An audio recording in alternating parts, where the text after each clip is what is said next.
Welcome back to Mod HR TV.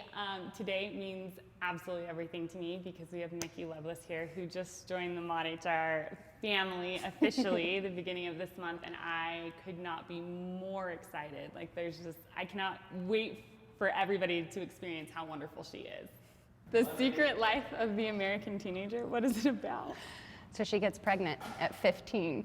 And she's like going through all the motions. First season, it's like, am I gonna have the baby? Am I not gonna have the baby? Second season, she has the baby. Oh my gosh. Yeah. And then How many 5 seasons of her being in high school. Here he knows, he gets it. I feel left out. I feel like I'm not the cool kids. I can't wear pink. You can't. On Wednesdays. You can't do with us. Yeah, it's absolutely crazy. Oh, You're gonna love it. Is it gonna take us back to like if I'm gonna watch it, am I It's gonna feel us like in we're middle school. Oh, no. Do you remember that couple in middle school that got pregnant?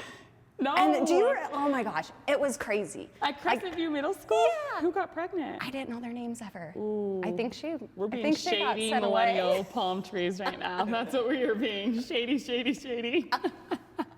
He would carry her books, and she like carried full term in middle school, and then I never saw her again.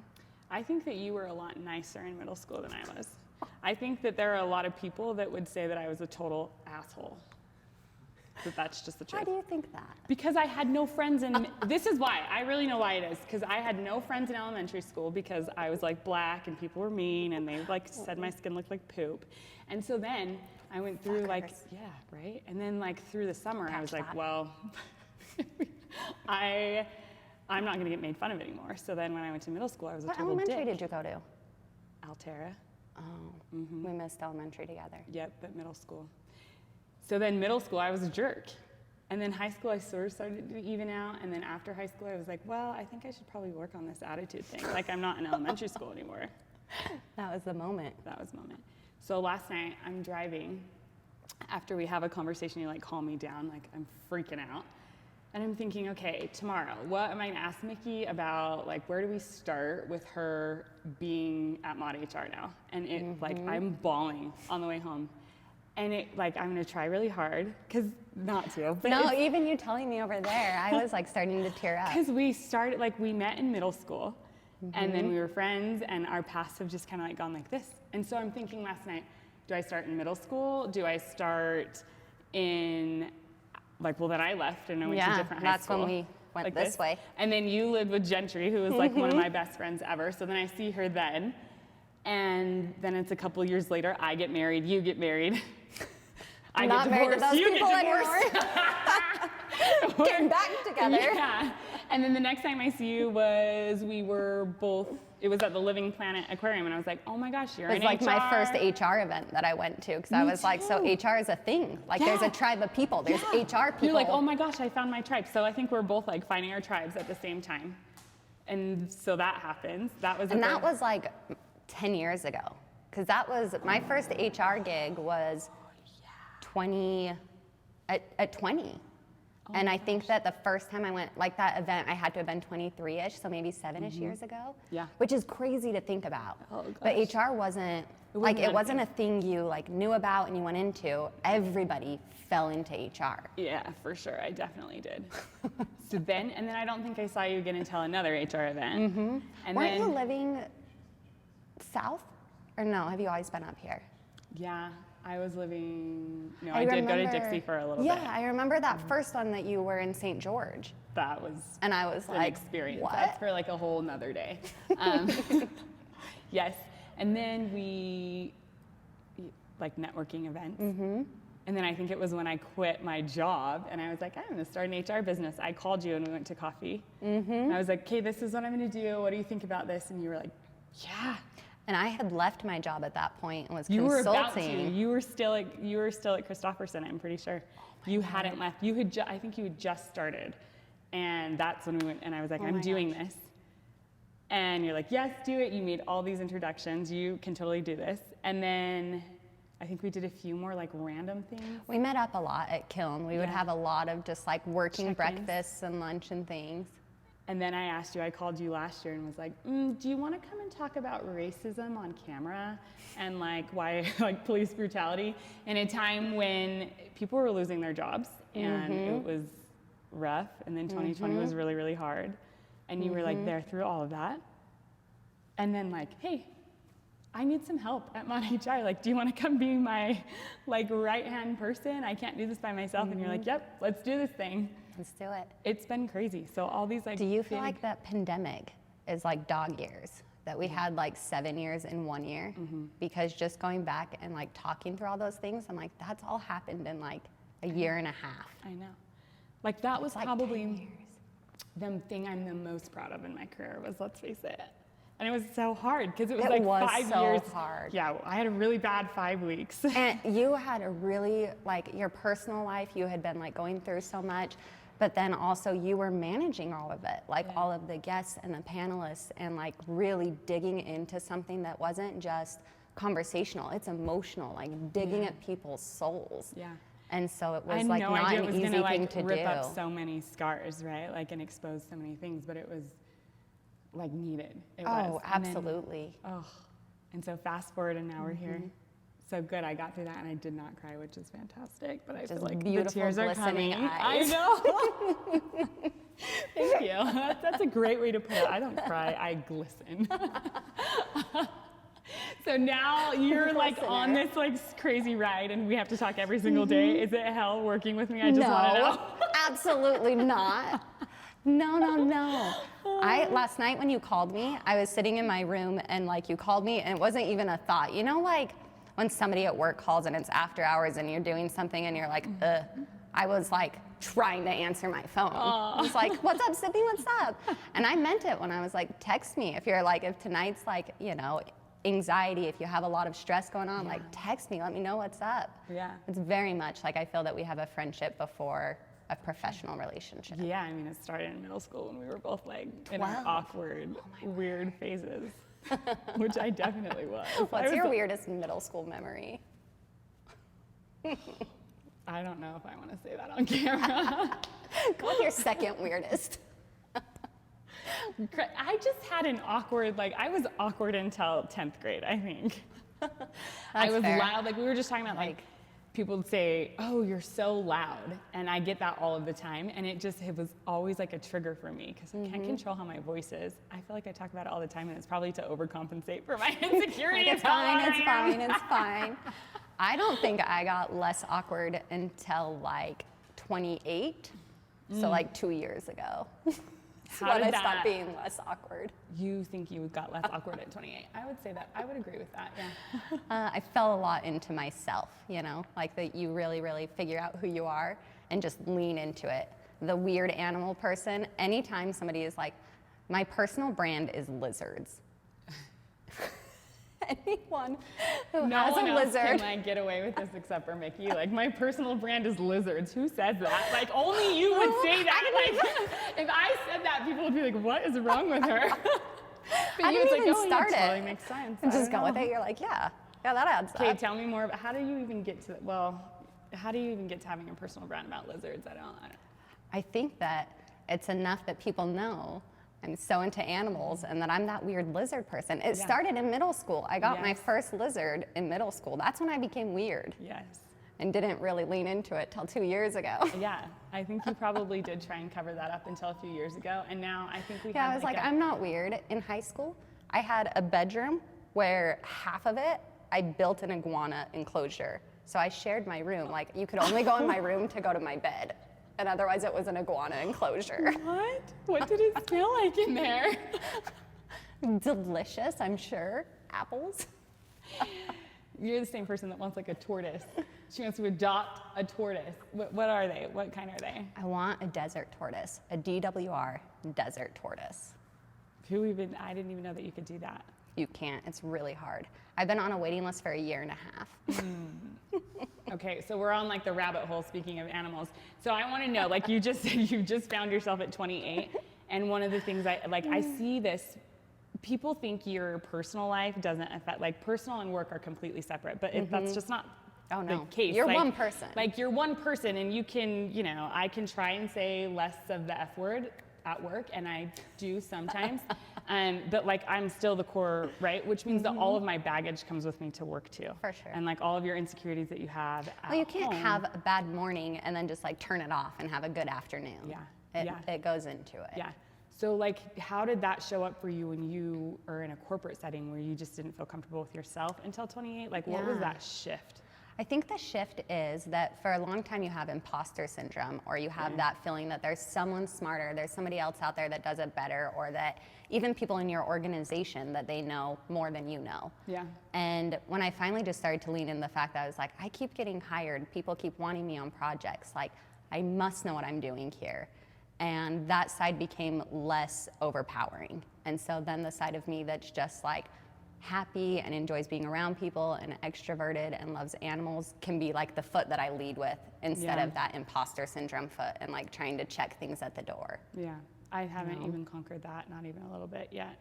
I think I still haven't. I definitely have imposter syndrome. Yeah. All the time. I'm always like, what? Just this constant feeling of like you're gonna get found out, that you're not as smart as you are, or like you're not as funny as you are, or whatever the case may be. I might have imposter syndrome with thinking I'm way funnier than I am. No, you're pretty funny.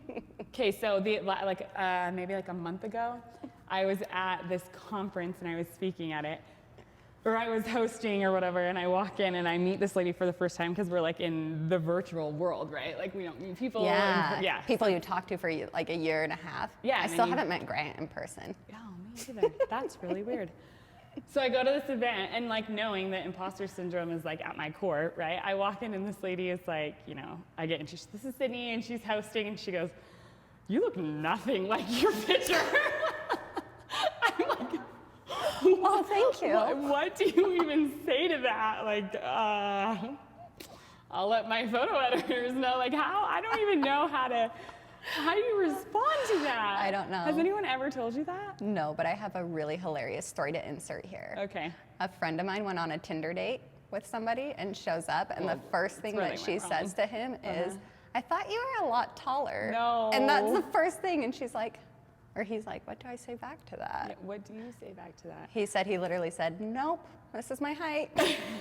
Did they go on a second date? That story's really weird. That might be an off-camera story.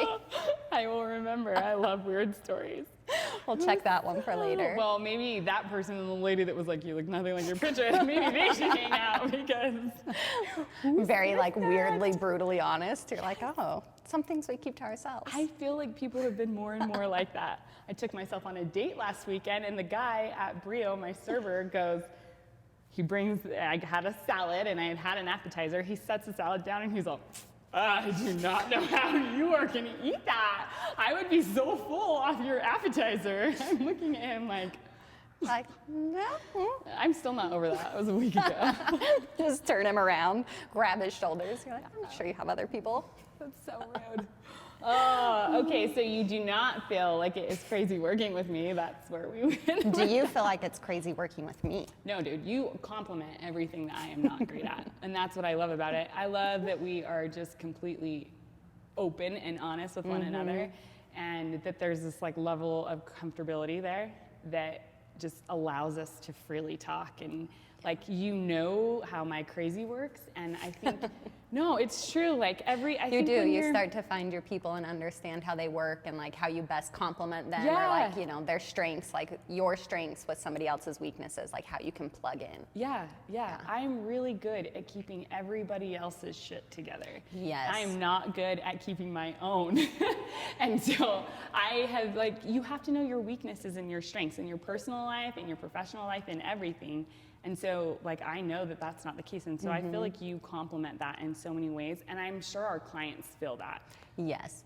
I think that you build relationships so well with clients that by the time that I'm introduced and I'm helping with things, there's so much trust built, there's so much loyalty that it's so easy to step in and get things accomplished. Thank you. It's also easy to have quick back and forth on emails, that aren't so formalized, because you're trying so hard to be this person. You bring you, just like we were talking about, you bring you to every single client, and so people are used to your personality, which makes it great, because then these friendships are already built and I just like tag into them. Yeah. I'm like, yeah. Sydney trusts me, so you trust me, we're all good. I love that like in our first few weeks, we had like an honest conversation about like our love languages at work, Yes. right? Like was explaining to you, like sometimes my text messages come across like and people think I'm snotty and I have to really work on that. And you're just like, I know that now and I'll read this and I don't need anything more. Yeah. Like I know that you're not being rude or that you're not upset. You're just like probably walking from One thing to the kitchen next, to the next and then back yes. and then answering, like, you know what I mean? So half the time they don't make any sense, and she figures it out. And then you're telling me, like, what's your love language? Well, I said that was actually a great conversation for us. I think that you called me and we're just like, how are things going? Like, this is my mood today, so I want you to know, like, it has nothing to do with you. I just, like, you needed some things done. And it was such a great conversation early on because I think what I told you was like, my love language is that I'm an anxious person. Yes. And so I try very hard to be organized and detailed because then by the end of the day, I can turn off and feel really good. I'm like, Right. awesome, I accomplished a lot. I made sure you were taken care of, like we feel good. But I really value having time to unplug and do things in, garden, play with the animals. And so Yeah. like in order to do that in a good mood, I have to be able to like know today went well, like that deep sigh at the end of the day where you're just like, Yeah. good day, You good are. day. And I think I love about you that you are wonderful at your time management and blocking. Where I don't think I'm so good, I feel like it's definitely a downside for me. So I feel like because I'm not good at it, that then sometimes I catch myself being irritated at other people, but it's my own shit, right? Like, and so I have to bounce. When you get back to the core and you're like, how did we get here? Well, it's like because I end up saying yes, yes, yes, yes, yes to all of these things, and then I'm irritated because I run out of time, or I'm irritated because like there's It's so only much 24 on my hours plate, in a and then I'm day. like, well, this is my own fault. Like I'm not good at setting these boundaries, and so I'm learning from you how to set boundaries with our time and with clients and with friends and family and everything. Like, how did you figure that out? Because I'm trying to copy you. Imitation is flattery. Yes, it is. I learned this because I was in a part-time role, and I have not been in a part-time role in my entire adult life. And so it was really hard for me to learn that I couldn't have the hour-long casual conversation because I had to like really zone in and get a project done, and I was only given 4 hours. Yeah. In my head, it was like I had a bank of hours, and so I had to really closely figure out like, okay, if I spend 5 hours here, then I have 25 hours left in the week. Is that good for everything I need to do? And it made me really lean into something that I wasn't good at either. And I use my calendar so religiously of, I will put things on my calendar of go to lunch or like take a walk because I don't remember otherwise. I just sit there and zone out and get that Zoom fatigue where by the end of the day your eyes are so heavy. You just like Such a even relatable seeing it, feeling. I'm You're like, oh, no. yeah, like you just can't even anymore. No, yeah.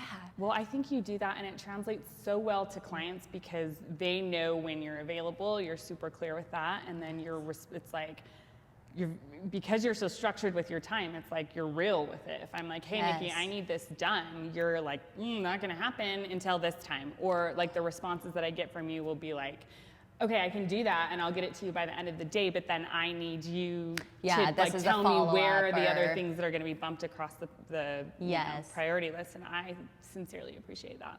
Well, thank you. You're so welcome. Yeah, it's been a learning experience for sure, but that is something I've had to like bring up myself of saying, hey, if we're doing this, then something has to bump or something has to move. And I think it allows you to be a little bit more real with clients, with employees that come on, with other like HR consultants of just like, we need this. And in remote work, it's really hard. Yeah. Like you have to be clear of like, I've worked with people all over in different time zones. And so it's like, not only is it end of day, but is it like end of business day my time? Is it end of business day your time? So you ended up having to be like so clear, which was not something I ever did before either. I'd be like, yeah, I'll talk to you next week. Well, I think you do awesome. And I'm so excited because I think the things that you're going to do for Mod HR just highlight what you're great at. Like, and what you have passion on, right? Like your writing capabilities and your ability to really tell a story. And I think in HR, what I have realized over the years is that that's all we're here to do. Yes. Like, it's stories and stats. Those are my two things that I say to everybody all the time. Stories and stats. That's so great. And your stories don't mean shit if you don't have stats to back them up. Yes. And so that's in everything. And you do such an amazing job of tying those things together, whether it's like correspondence from, you know, for the clients from the executive team out to their entire employees, or, you know, back and forth between our clients, everything. Yes. Like, you're so great at tying the stories and the stats together. I appreciate that. I think that's one of the reasons we work so well together is because we're both such big believers in storytelling.